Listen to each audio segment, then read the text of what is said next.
Hey guys, Eric and Jim here to talk about Game of Thrones, the episode First of His Name. So full spoilers are about to follow if you haven't seen it, and I think these are pretty big spoilers. So, you still with us? Okay, I've read the books. Jim is not. We're not going to go anywhere further than this episode. That's right. But let's talk about this. Huge reveal in this episode that Littlefinger, this guy, was behind, in a way, everything. Yes. They revealed that he was behind the murder of Jon Arryn that began the entire series. Which explains the previously on Game of Thrones, hey, there's Ned Stark. Haven't seen him in a while. Right. For me, as somebody who hasn't read the books, and with the show now kind of getting to a point where even the people who've read the books are finding out things that perhaps they didn't know or whatever, I'm not terribly surprised that he turns out to be sort of the mastermind behind some things, but I am suspecting that he is not, it's not necessarily all for his own gain. I think I was joking with you that I wonder if there isn't a larger kind of like a Thanos type, for lack of a better way to put it. Making him Loki? Yeah, exactly, pretty much. Yeah, because obviously it's not like it's a shock that Littlefinger's up to no good. He's been up to no good since the beginning, and then just 2 episodes ago they revealed that he was one of the people behind Joffrey's murder. Yeah. But yeah, I mean, I guess, did it all surprise you that he was such a big player because he's not so directly involved in the Game of Thrones? Well, I think it's with Lady Lysa, right? Am I saying that? Yeah. That I think that stuff surprised me more, that it turned out like, with the poisoning of her husband and with everything that had set in motion between the Starks and the Lannisters. Yeah, it did surprise me that he had played such an integral part of forming that now very, very bloody rivalry in the entire war that kind of happened as a result. Right. So do you think, I mean, I'm just curious, does he become kind of like the new big bad, like with Joffrey out of the picture? I mean, I don't want to say what was to come, so I'm going to throw it back to you because I am curious what you think as far as, we've wondered about this, right? They took Joffrey out, and Joffrey was such a great center of hate. You know, everyone could hate Joffrey equally, both the characters and the audience. But you can't help but kind of slyly admire this son of a bitch. Right. Because he does have a way of, he clearly loved, Cat Stark. Yeah. And I think there's... Now he pervs on her daughter.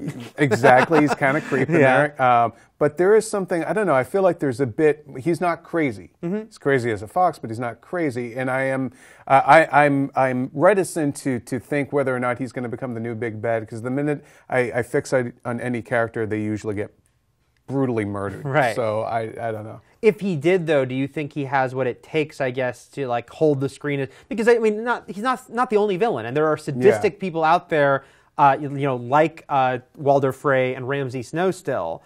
But would he kind of, you think, hold things together as much more of the mastermind? Yes, because basically you're going to be left thinking, what's he scheming next? When you're dealing with somebody who's just sort of more brute force, as we see in the show, brute force meets another brute force at some point, and somebody going to get their head lobbed off.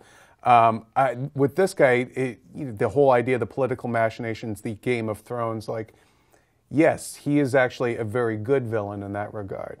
Now, I just wanted to ask you what you thought about the scene where they made this reveal, because it's kind of done in a low-key way. And very matter-of-factly kind of just exposition. Yeah, and I think for a lot of the audience, I mean, you joked about the fact that the previously on included these scenes from the pilot of the show from the first season. I mean, let's not forget, first season was kind of a murder mystery with Ned Stark coming to King's Landing to figure out who killed Jon Arryn. Right. But it's been 4 years.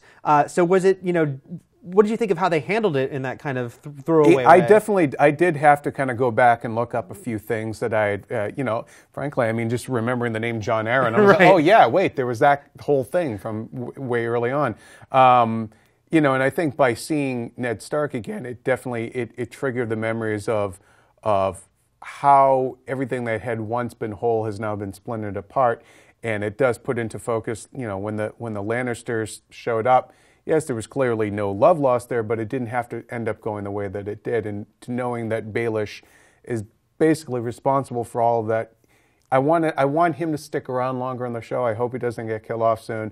I'd like to see him kind of become the big bad for a while, but I also want to see if there is a larger player here and how that ties into, if it does at all, with any of the other supernatural elements in the show. It's like, as fascinating as Baelish is, knowing there are White Walkers out there too, I'm like, okay, at some point these two great tastes that don't go together have to kind of collide. So. If he's been planning for everything, is this going to be an unknown element that's going to screw him up? He's such a pragmatist. He's a very realistic guy. He doesn't seem like the kind of guy that gives a crap about ghosts and goblins. You know? Like, and all of a sudden, there's one thing you can't reason with, bribe, bargain with. So, well, a lot to think about here with Littlefinger, who's obviously playing quite the big, long game here. And looking very Doctor Strange, I have to Looking very Doctor Strange. Let us know what you thought about this reveal about him and what he's been behind this whole time. Did it work for you? Do you think he's a good central villain, if that's what he turns out to be? Let us know. We'll have plenty more about Game of Thrones here at IGN.